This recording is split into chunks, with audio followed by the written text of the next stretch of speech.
have said forever that the Mikado is not really about Japan, it's just set in Japan. So we're kind of taking that as our guiding point and placing it in a different place, and have changed a few of the names to make them more Italian, changed the spelling of others without changing the pronunciation of them. It's evident, very our tastes are one. Away we'll go and marry, no tidily tarry till day is done. Nothing could possibly be more satisfactory.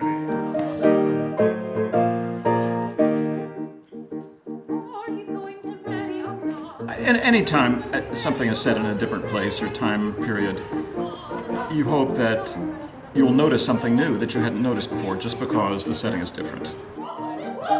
That mixture is going to be, I think, exciting to audiences. That's the way to look at it.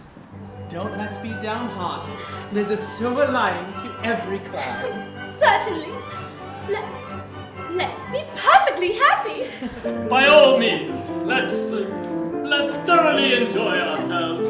It's always been known, even at the time of the original opening production of this of the Mikado in Victorian England, that it was not really about Japan. I actually was doing some research on it and read the opening night reviews in various papers, and every single reviewer mentioned, well, it's not really Japanese, it's quite obviously about Britain.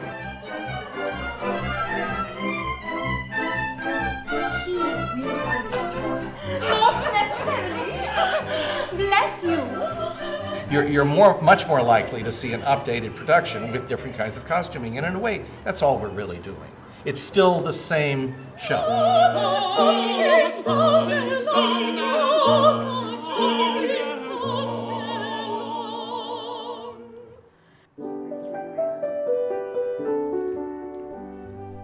Taken away the template that all of us knew as the Mikado, and I think it gives the characters in the cast an open field to explore. There's not a trace upon her face of diffidence or shyness. So we've taken some of that and brought that into the staging of the show.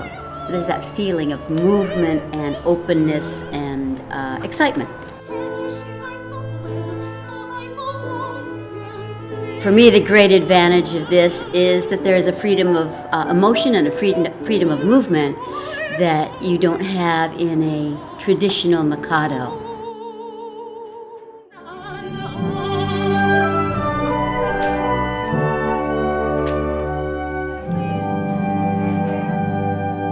That ringing? No, let's take it all the way back to over here.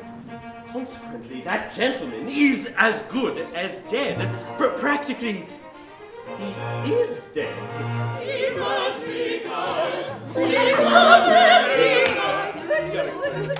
I'm sorry I was late. My name is Miriam Lewis, and I'm the costume designer for Lamplighters' production of Mikado, this new Mikado that's opening in August of 2016.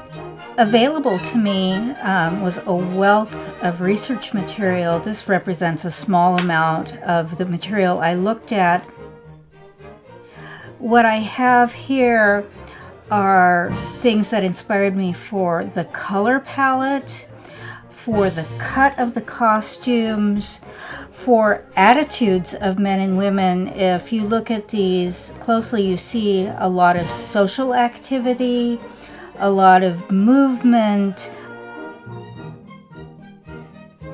As a basis for my research, I'm not trying to be strictly historical, but I'm using this as an inspiration for a really fresh take on the costumes. That was blighted affection that made him exclaim. By doing this, we're trying to demonstrate it by showing, well, it doesn't have to be about Japan. It can be set in an entirely different, equally exotic location, i.e.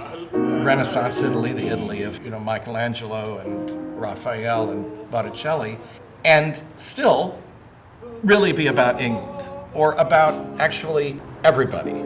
Because it's not even just about England, it's about humanity. It's about human beings, about the way we're all crazy.